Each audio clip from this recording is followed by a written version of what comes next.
Hello friends, welcome back to my channel learn with Richa.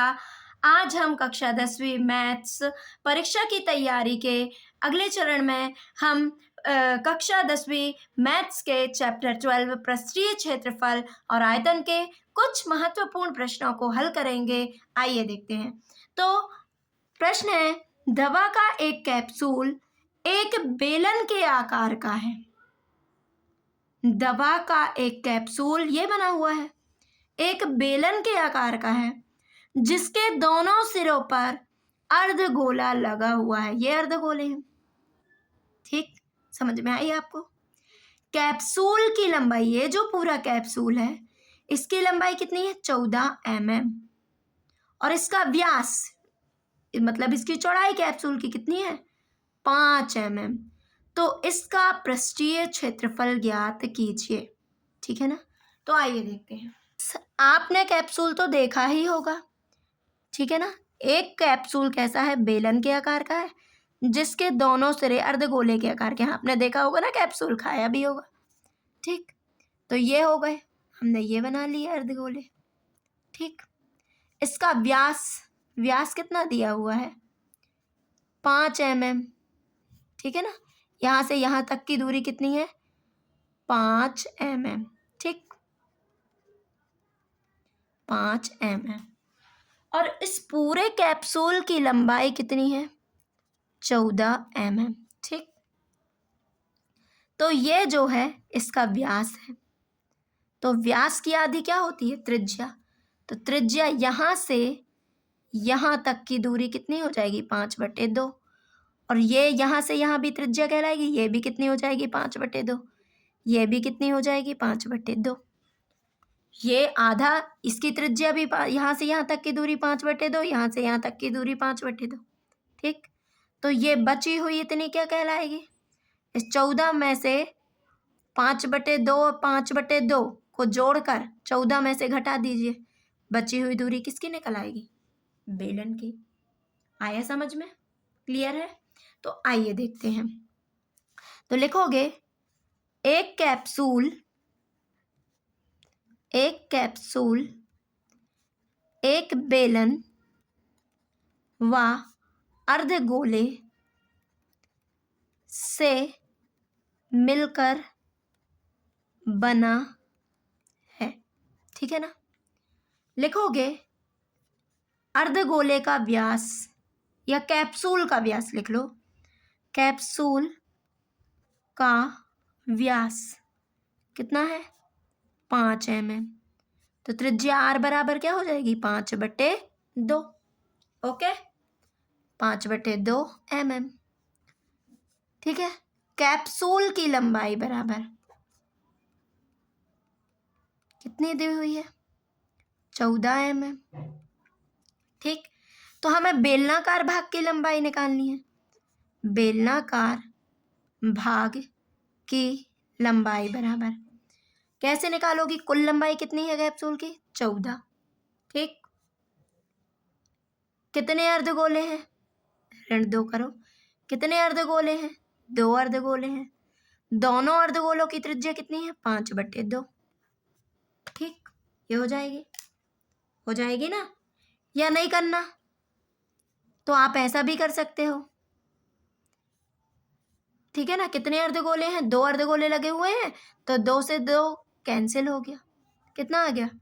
14 ऋण 5। एक अर्धगोले की त्रिज्या कितनी है? 5/2। ठीक है ना? और ये जो त्रिज्या है अर्धगोले की, वही अर्धगोले की क्या कहलाएगी? लंबाई कहलाएगी। ठीक, तो 14 में से 5 गए 9 mm। ठीक है ना? अब कैप्सूल का कुल पृष्ठीय क्षेत्रफल क्या हो जाएगा? यदि आपको ऐसा नहीं करना तो आप इसका एक और तरीका है, या ऐसे भी कर सकते हैं इसको। 14 ऋण कितने हैं अर्धगोले? 5/2। इसकी लंबाई भी 5/2, इसको भी 5/2। ये है ना, इन दोनों को जोड़ दो, इससे घटा दो। 14 जोड़ोगे कितना आएगा? 5 5 10/2। देखो, 2 2 5 10, 14 ऋण 5 बराबर 9। यही आ जाएगा। जैसा करना हो आपको, जो अच्छा लगे। ठीक, अब क्योंकि हम इनको जोड़ेंगे ना, दोनों अर्धगोले, इसका निकालने के लिए इन दोनों की लंबाई को जोड़ दो और कुल में से घटा दो तो बेलन की बची हुई निकल आएगी। एच कितना आ गया? 9 mm। अब कैप्सूल का कुल पृष्ठीय क्षेत्रफल तो किस किस से मिला है, मिलकर बना है? बेलन और अर्धगोले से। तो हम निकालेंगे बेलन का वक्र पृष्ठीय क्षेत्रफल, बेलन का वक्र पृष्ठीय क्षेत्रफल धन, जोड़ेंगे ना, संपूर्ण निकालना है। कितने अर्धगोले हैं? 2, गुणित अर्धगोले का वक्र पृष्ठीय क्षेत्रफल, ठीक है ना। तो बेलन का क्या होता है पता हो मुझे? 2πr/h और अर्धगोले का क्या होता है? 2πr²। चलो 2πr/h, 2 दूनी 4πr²। ठीक, क्या कॉमन है? 2 पाई r, बचा क्या? h, यहाँ 2 कॉमन हो गया, 2 बचा और r, 2 दूनी 4। मान रखो जल्दी से, 2 गुणित 22/7, r का मान 5/2, h का मान कितना आया है? h क्या है? 9। h बेलन की लंबाई है ना, कुल मत लिख देना, h बेलन की लंबाई है, बेलन और अर्धगोले, ठीक है ना। बेलन और अर्धगोले का वक्र पृष्ठीय क्षेत्रफल जोड़कर निकाल रहे हैं ना, तो h कितना है? 9 धन 2, r का मान कितना है? 5/2। चलिए 2 एकम 2, 2 एकम 2, 2 एकम 2, 2 एकम 2, 22 गुणित 5/7, 5 एकम 5, 9 धन 5, 9 धन 5 कितना होगा? 14, 7 एकम 7, 7 दूनी 14, गुणा कर दो, 22 गुणित 5 दूनी 10, 220 mm। अतः कैप्सूल का कुल वक्र पृष्ठीय क्षेत्रफल कितना होगा? 220 mm² होगा। प्रश्न है, लकड़ी के एक ठोस बेलन के प्रत्येक सिरे पर एक अर्धगोला खोदकर निकालते हुए एक वस्तु बनाई गई है, जैसा कि आकृति 12.11 में दर्शाया गया है। ये बना है लकड़ी का एक बेलन, है ना, इसके सिरे पर अर्धगोला खोदे गए हैं। ठीक, बेलन की ऊंचाई 10 ये है और आधार की त्रिज्या 3.5 सेंटीमीटर है। ठीक, त्रिज्या तो सबकी वही रहेगी। तो वस्तु का संपूर्ण पृष्ठीय क्षेत्रफल ज्ञात कीजिए। तो सबसे पहली बात यह है कि आपको समझ में आया, बेलन, हमें संपूर्ण पृष्ठीय क्षेत्रफल निकालना है। तो बेलन ये जो लकड़ी का एक ठोस बेलन, ये जो वस्तु बनी है वो किससे मिलकर बनी हुई है? लकड़ी के एक ठोस बेलन से, ठीक है ना। उसमें क्या है? बेलन और अर्धगोला है, तो बेलन का वक्र पृष्ठ धन 2 गुणित अर्धगोले का वक्र पृष्ठीय क्षेत्रफल, ऐसे ही निकालेंगे ना। अब जैसे देखो, एक ये ठोस बेलन है, ठीक है ना। अब ये लकड़ी का बेलन है, आपने डस्टर देखा होगा ना, उसको समझ लो वो एक ठोस बेलन है। अब हम उसमें क्या कर दें? ऐसे खुदाई करके बना दें। तो हम इसमें क्या कर दें? खुदाई कर दें दोनों साइड, ठीक है ना। तो क्या हो जाएंगे? अर्धगोले बन जाएंगे। यही बात तो बोल रहा है वो। आइए देखते हैं। तो लिखोगी, एक वस्तु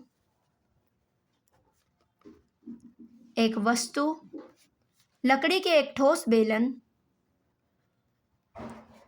वस्तु लकड़ी के एक ठोस बेलन के प्रत्येक सिरे पर अर्धगोला खोदकर निकालते हुए बनाई गई है,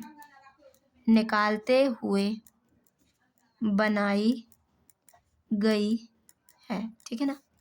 यह है बेलन, ठीक।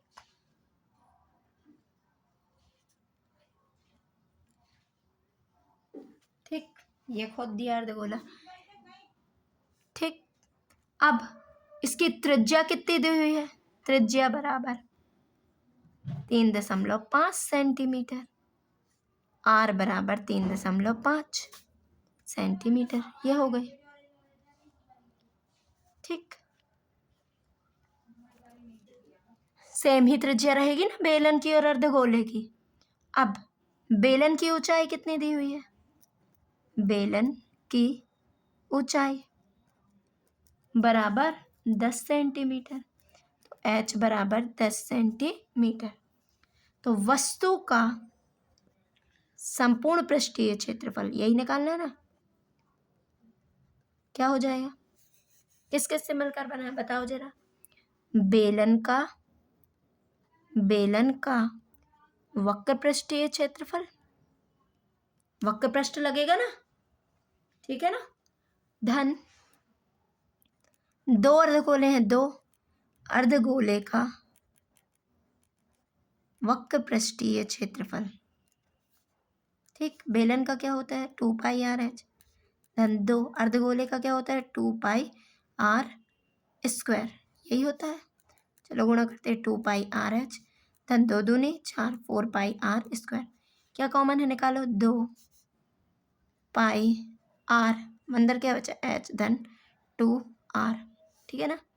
तो 2 गुणित 22/7, r का मान 3.5, h का मान 10, धन 2 गुणित 3.5, ये कोष्टक लगा लो। तो क्या हो जाएगा, 7 एकम 7, 7 शून्यम 0, 7 पन्ना 35, 3 में भाग नहीं जाएगा तो 0, भाग नास्ती 0, तो 2 दशमलव लगा दिए, 7 पन्ना 35, ठीक है। 2 गुणित 22 गुणित 0.5, ठीक। अब क्या हो जाएगा, 10, 35 दूनी 70, 7.0, एक संख्या बाद दशमलव, 2 गुणित 22 गुणित 0.5, 10 7 17 हो जाएगा ना। गुणा करो तो 22 दूनी 44, 44 गुणित 17 गुणित 0.5, 17 17 चौके 68, कितना बचा 6, 17 चौके 68, 69, 70 4 74 गुणित 0.5, 5 8 40, 4 बचा 5 चौके 20, 4 24, 4 हासिल 2, 5 7 35, 36 37, ठीक। कितनी संख्या बाद दशमलव, एक संख्या बाद, कितना हो गया 374, किसमें है सेंटीमीटर में, 374 centimetre square.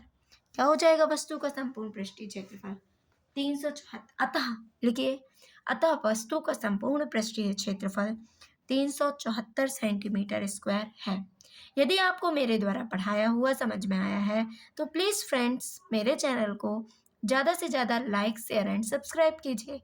Thank you for watching.